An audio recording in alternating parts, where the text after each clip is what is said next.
Welcome to Agile Coaches Corner by AgileThought, the podcast for practitioners and leaders seeking advice to refine the way they work and pave the path to better outcomes. Now, here's your host, coach, and Agile expert, Dan Neumann. Thank you for joining us today. I have with me again a fellow colleague, Quincy Jordan, and we'll be getting our hands dirty today talking about living off the Agile landscape. Thanks for joining, Quincy. Hey, thank you, Dan. Glad to be here again. I don't often think about farming and agility, and I was curious if you could share kind of where this metaphor came from in your mind. What's the background on that?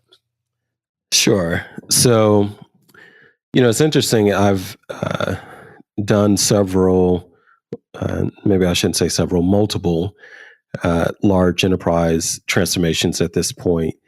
And there's some very consistent things that I see across multiple enterprises and in those that have started down that journey, and then they really struggle in terms of trying to go from either a proof of concept or an incubator lab or something like that and scale across their entire enterprise. And so I got to thinking about gardening and what a garden is and how gardens are treated. And then so that led me to start thinking about farming and the comparison between the two, and how in gardens, there's a lot of attention and a lot of detail that's given in a way that's very difficult to do when you farm. And so that's where a lot of this really stemmed from originally. That's where it really came from, and happy to elaborate on that as we go. Absolutely. I think you touched on one really important thing leading into that, which is a lot of organizations start with a pilot. So they're very careful with the setup of who's on the team, which project they select for this Agile pilot, the politics of it, the communication of it. There's a lot of care taken into that setup. And then somewhere between one and many teams, things seem to go sideways. They start to fail. Is that what you've seen as well? It is. And so I actually delivered a talk at the Tampa Bay Agile meetup on this particular topic. And one of the things that I pointed out in the talk is so it's a guy named Matthias Willemjens. He's a Belgian grower. And so he set the world record for growing the largest pumpkin. I forgot which year, but it was within the past couple of years.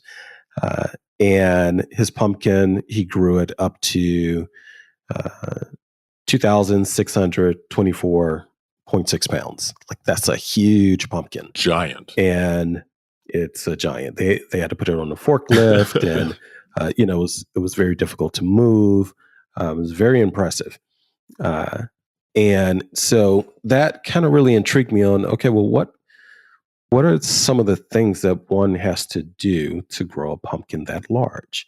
And the level of care that these growers put into this is really quite fascinating. The guy that had the world record prior to Matthias, he would actually put a blanket over the pumpkin every night. Every night. And they would talk to the pumpkins and, special nutrients in the soil that they would add, and, all these different things that they would do. And so then I thought, and I said, okay, so what's the reason that we don't have nearly 3,000-pound pumpkin patches? So we have individual pumpkins that can grow to that, but why can't we grow, I don't know, like 1,000 of those or 1,000,000 of those? And it's because what a gardener puts into a garden requires an amount of attention that you can't give when you scale. And so I'll give some examples of that. So when we think about when a company says, okay, well, we're going to do a proof of concept, or we're going to have a pilot team that we're going to spin up for our new agile environment. All right. So what do? They make all the conditions around the team favorable to the team. They tend to change the workspace so that it is a collaborative workspace. They, in many cases, may even bring in breakfast, or they may bring in lunch. They do all these different things. And they're using sticky notes and whiteboards, and everything is in this nice protective cocoon, so to speak. And this garden produces something that's very impressive. All right. So what's the benefit in the agile garden in that case? So let's just say, what's the purpose in a garden, agile garden or otherwise? Just what's the purpose in a garden? So I'm just curious, for you, what would you see the purpose in a garden being? Well, actually, we have a garden, and so for me, it seems like its purpose is to grow weeds most of the time. But we grow a small amount of some hot peppers because I like hot peppers. We grow some zucchini. But it's, you go out there, you pick a handful of tomatoes, you snack on them on the way back into the house. And for me, it's mostly for entertainment and, a little change of pace. It's definitely not so that we can everything and survive the winter here. I have a grocery store for that. Gotcha. Okay. So, so it's interesting that you said that, because when we think of a garden really, the output of that is more for inward pleasure. It's more for, this is something that I can benefit from, my family can benefit from, my immediate surrounding, my immediate community can benefit from. And that's really the purpose in it. And there's nothing wrong with that. And so when you think about some of the incubator labs or proof of concepts, they are very impressive within different organizations oftentimes, but they are intended to demonstrate inwardly to that company what they can do and what that output is. So I'll give you another example of that. Several years ago, I did a proof of concept with AT&T, and the proof of concept was to demonstrate how well we could integrate these different applications for one of their call centers. And we built a full scale, well, let me not say full scale, we built a fully functioning telephone company inside of an executive conference center from scratch. We took a room that was maybe about a 50 by 100 room, and we turned it into a proof of concept functioning telephone company to demonstrate the level of skill set and application integration and so forth for that. This was, again, several years back, really before heavy cloud technology and all that stuff. And so we proved it and we showed it. Now, when they went to implement that, there were some things that had to change. And so when we're looking at these proof of concepts in gardens, when you scale up to where you're now not looking at how can we inwardly benefit from this, but how can we outwardly give this benefit to our customers and our users, we now have to shift from gardening to farming in terms of our mindset. Because a farmer, they're intending for their output to go beyond their farm. Their users or their consumers do not reside or not primarily residing on the farm. They live outside of the farm. And so that's the type of thinking that has to be there for agile farming, is you have to think in terms of scaling outside of that environment. Yeah, I see some of that metaphor, where you're trying to prove that we can, let's say, have an agile team. And that, I think, is what you mean by it's inward focus. Prove that we can set up a team that delivers every sprint if you're doing Scrum, or delivers on a regular cadence, regardless of the agile framework that people are choosing. Do I understand that part correctly? Yes, and there's actually two other examples I'll give with that. So if you think about Spotify, so a lot of folks are familiar with the Spotify model. In Spotify, they started out using Scrum, and when they got ready to scale, they quickly realized the way that we're doing this isn't working for us to start scaling and really start farming this throughout our company. So they made the shift, and they actually changed from Scrum Masters to Agile coaches, and they change from Scrum teams to squads, uh, and they change from, to some degree, if you look at things kind of from a program level, they change from that to tribes. And so the point here is, it's not that you can't scale Scrum. The point is that at that time they didn't see how they could scale Scrum, and so they made changes, because what they were doing as a proof of concept or in a small environment was not scaling up to a large environment in terms of like farming. Lego is another example of that. So the Lego company, they did the same thing, except in that case, they actually went with safe. And so I wanted to point out, or I like to point out Spotify and Lego, because one, Spotify came up with a completely new model, and Lego use another model that came along later, which we know as safe. Neither is better than the other. They're just different applications to solve a problem of going from an agile garden to an agile farm.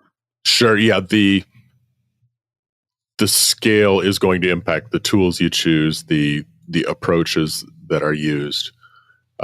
Absolutely. And I think it begs the question a little bit: do we need to scale up? Sometimes I think folks scale just for the sake of it, or because they feel like they need to, as opposed to really harnessing the power of that smaller individual team. If we need 2,000-pound pumpkins, scaling, too many metaphors. If we need a 2,000-pound pumpkin, gardening is kind of what you need. If you need, 10,000 pumpkins that are all between 10 and 15 pounds, then a farming approach is appropriate, and you need the tools and the methods and the ways to coax those things into growing that are appropriate for mass scale production. Yes, and I think that brings out a really good point, that what you need depends on the business outcomes that you're trying to achieve. In the example that I gave of the with AT&T, the objective of that was the proof of concept. That was the outcome that was desired, was the proof of concept. So in that case, an agile garden is exactly what you need. One isn't better than the other any more than a shovel isn't any better than a tractor. But if you want to till a 2 foot by 3 foot area, you're going to have a hard time doing that with a tractor. It's too much. It's overkill.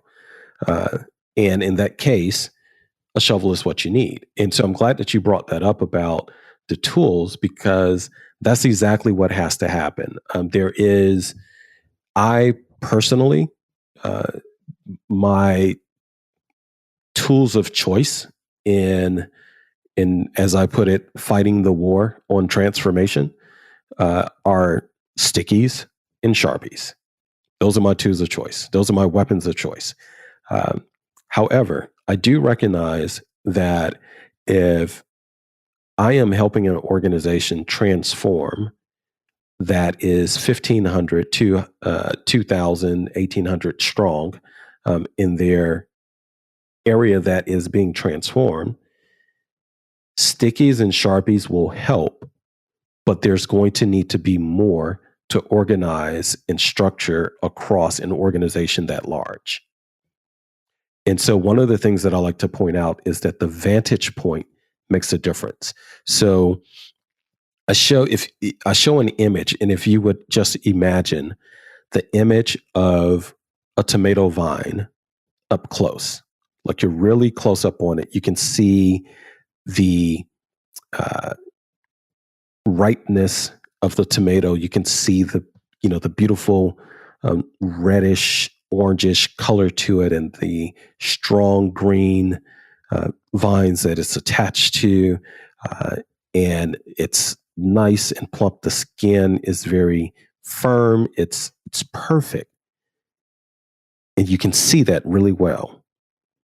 Now, take yourself back. You're still looking at that exact same tomato, but take yourself back about 500 yards. Now you can see not only that tomato, but you can see all the surrounding tomatoes around it. And what you're more than likely going to see are rows of tomatoes.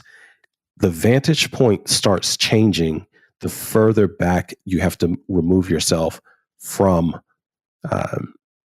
essentially the fruit that you're bearing. And you have to.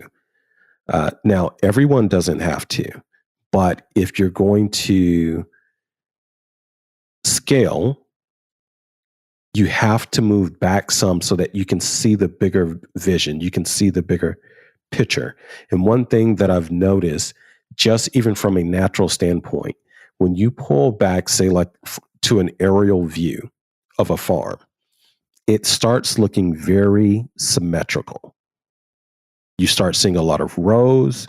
You see a lot of, it looks very clean cut the further away you get from it. And then the closer you get, the more detail you can see, and it doesn't look as structured anymore. It looks a lot more organic.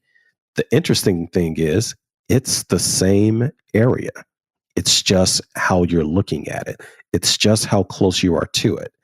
The teams, they need that vantage point of the really up close picture. They need to see that level of detail. The portfolio and program folks, they need to be a little further back. Yeah, I like that example because a lot of times I feel like portfolio, program, those levels still want to go in there and talk about individual plants, as opposed to focusing on the overall outcomes or things going on in the environment that are affecting all the plants. And I think that's an opportunity to kind of remember that their job isn't to go in and inspect every plant for bugs. Their job is to focus on the environment around the plants and improve that. Yes, and it's interesting that you mentioned that because, so if we think about modern Agile and the concept of psychological safety and, those types of things that are good and necessary for teams, they are very applicable for Agile gardens. When you start thinking in terms of Agile farming, you really actually have to shift from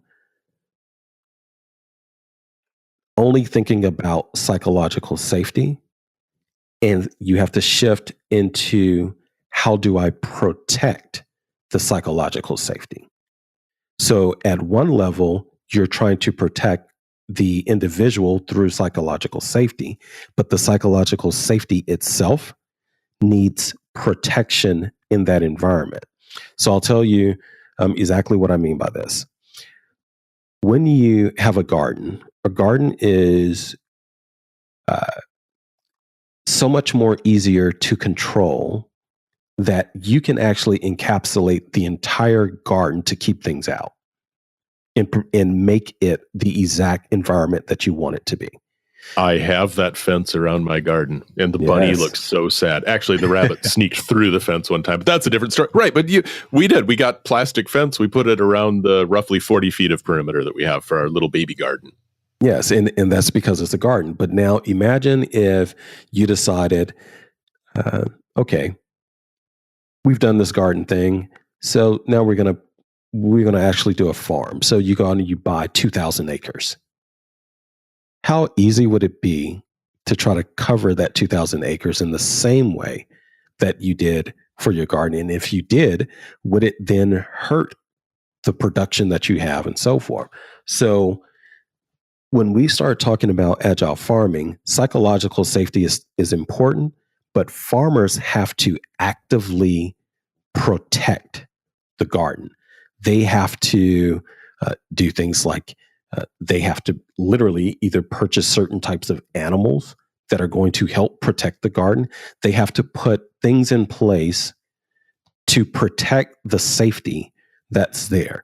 There's even an image that I like to show of there's a foam that they use to spray on top of seeds that have been sown recently. The seeds are in the ground. They're covered with dirt. The seeds are safe. The problem is they're not being actively protected from frost. So they have to actively put foam on top of the safe environment to protect it from the frost, the outside influencers from coming in. So when we're talking about agile farming, the safety that is there has to be protected, not just provide safety, but provide measures to protect the safety in the environment. Yeah, no, I think that makes a lot of sense. The safety is a prerequisite. The type of safety and the way you view safety will change depending on perspective. Have a topic you want us to tackle? Send an email to podcast@agilethought.com or tweet it with the hashtag AgileThoughtPodcast. Living up here in Indiana, I travel a lot, of course, to clients, but in Indiana, we drive by a lot of farmlands. And one of the things that I noticed on some of them is they will have test plots, basically, where they'll have 5 or 10 rows or some chunk where it's seed A that they've planted, and then they'll have seed type B. So they're actually using this very large landscape and effectively running experiments within that farm.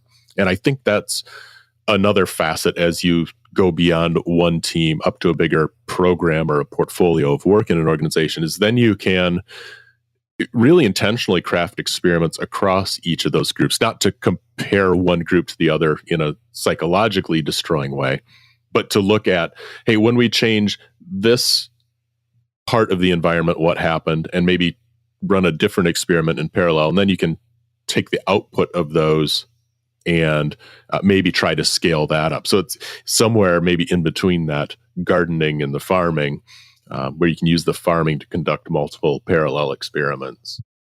Yeah, and what's interesting too, I wouldn't be surprised if some of what you're saying is also a crop rotation system as well.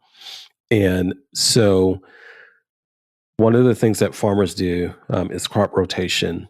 And I'm not sure if you're familiar with crop rotation or not, but the reason they do crop rotation is because different types of food or things that are grown deplete the soil of different types of nutrients.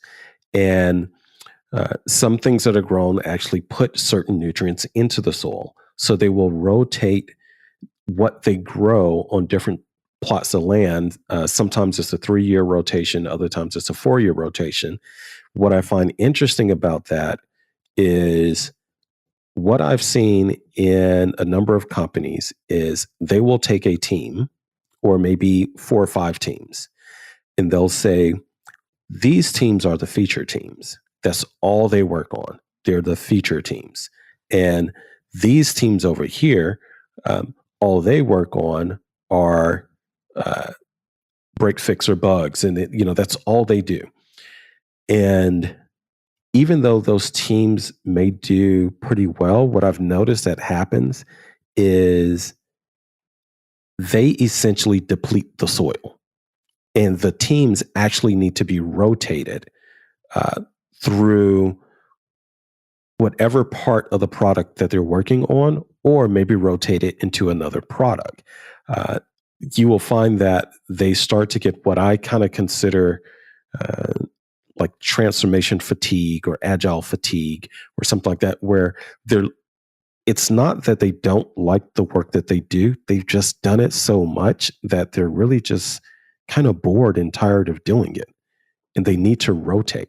Yeah, the bug teams, I mean, back in the day when I was writing code, nobody likes to do bug fixing or bug hunting forever.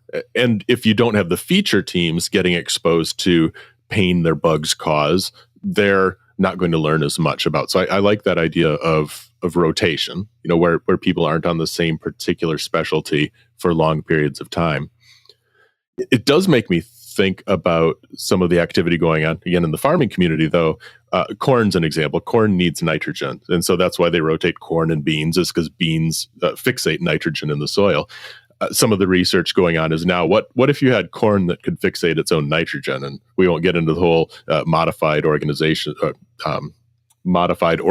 and hybrids and all that. But if you can have the team, in this case, let's say it's a feature team that's also able to do the support, then you've rotation's one option. Another option is to have them kind of eat their own dog food. Just, one non-farm metaphor there. But what if they were to do the support, or people within the team took a turn doing support, so that they are learning continuously how to improve their overall environment? Yeah, I think that would be perfectly fine, and I've seen that before as well. I think the emphasis here is rotation needs to take place. Whether you rotate teams across different functions or different work or different products, or you rotate within the team who's taking on what parts, to your point. What I think is also important to note is you're not breaking up the team to do so. You're still keeping the team together regardless of how the team is rotating. What I've seen is sometimes folks want to rotate by taking a team member off of one team and putting them on another team and rotate them in that way. And is not to say that there isn't some benefit in that, but the degradation in quality and consistency, in my experience, is it's not worth it to do that. You lose too much momentum in the process. Yeah, it takes so long for a team to learn to work together. And while there can be value in bringing that other person in or cross-pollinating some ideas, the disruption can be significant. So it needs to be done very carefully. Yes. And I would say infrequently as well. Well, fantastic, Quincy. Thanks for sharing. Are there any last thoughts about this before I ask you what you've been reading lately? The only other thing I would say that I don't think I really stressed as much or touched on is when an environment is new and they're first starting, that similar to a farm, like the very first thing that you have to do, and this is the case also for a garden, it's a different level, but they have to ready the soil. They have to make sure the environment is ready. And if you want teams to be collaborative and so forth, you have to know that your environment has to be accommodating to that. There are some organizations that have a structure, and there are many actually that have a structure now where they can send entire teams to get trained and to learn how to work in a different way and so forth. And then they go back to their organization, and nothing there is ready or structured or set up in a way that's accommodating for what they learned. And so when that takes place and you're going to go from a couple of teams and now you're going to try to scale up to 5 or 6, 7, 8 teams, the environment, the physical environment, needs to be prepared for them while they're doing all that stuff, so that when they come back, they're coming back into an environment that's prepared for that. If you don't, they're going to hold on to that learning for a short span of time, and then they're going to become frustrated, and they're going to revert back into whatever that environment is accommodating for and encouraging of. Yeah, it's so critical that the environment support the agility. Going way back earlier, you talked about the favorable conditions for that pilot team, and something that came to mind for me is a lot of times they're artificially favorable, which means it's so different than the rest of the organization that when you try to scale, you're going to go into that. That scaling really doesn't stand a chance unless there is some other significant shift in the organization. Yeah, so it's artificially favorable. Very cool. Yeah, the preparation is key. Yep. And there's maybe one last point that I would like to make before we go, and that's so there's a saying that I like to share, which is that farmers must be concerned with where before what, and timing before time. And I say where before what because as a farmer, and this holds true for IT and so forth, you need to know where in the marketplace your business is really located before you start trying to figure out what. So we have a lot of talk about, are we solving the right problems? Are we working on the right things? And I believe that is very important.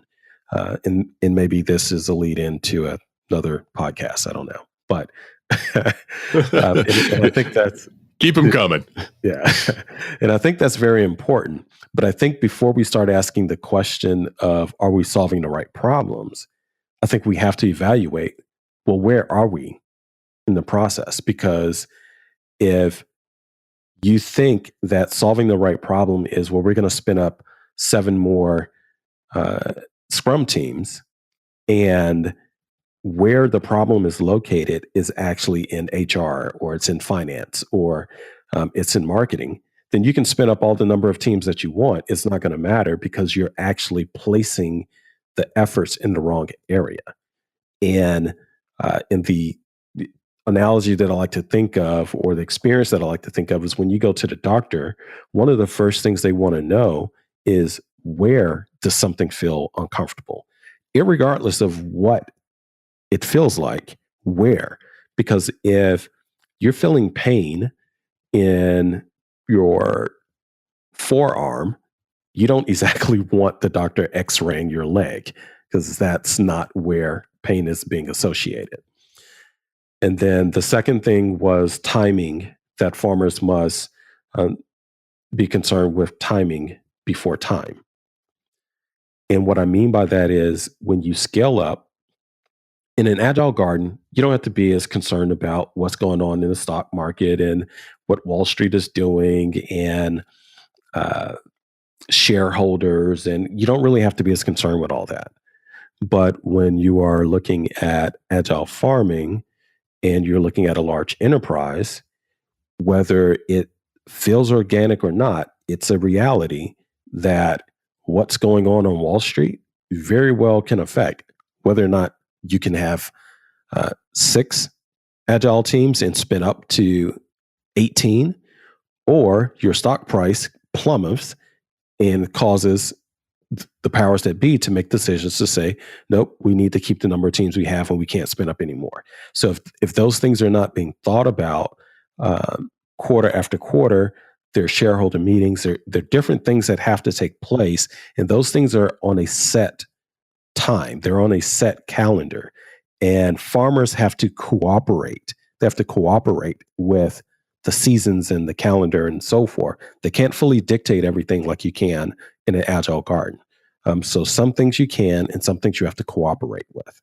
Ooh, another time we can talk about short-term incentives like quarterly reports versus long-term value plays, but that'll take us into serious overtime. So thank you for that. Let's see, it was where before what and timing before time. Just a little takeaway for folks. Fantastic. Hey, what are you reading these days, Quincy, as part of your continuous learning journey? All right. So one of my colleagues, after hearing them talk about it over and over, has subtly convinced me without trying that I should read The Age of Agile. And so that is what I'm currently just started reading. I literally just got the book within the past few days or so, and starting on that. Plan to have a good read about this over Thanksgiving break, actually. Fantastic. One of the things I like about actually so going to the environment, so that's the what we're reading. I like that it has become a book club within the Agile community of practice within AgileThought. So it's a really neat opportunity to share that book and the contents and the value of it with folks who maybe otherwise wouldn't read it, or to get some additional perspectives beyond the Agile coaches, the transformational consultants. Now we've got devs and QA and BA specialists all contributing to that conversation. Yes, that is a really good thing. Fantastic. Well, we do have an episode on communities of practice too, so that'll tie together there. Well, thanks for taking the time out of your other duties today, Quincy. Appreciate it. Absolutely. Thank you. This has been the Agile Coaches Corner podcast, brought to you by AgileThought. Get the show notes and other helpful tips from this episode and other episodes at agilethought.com/podcast.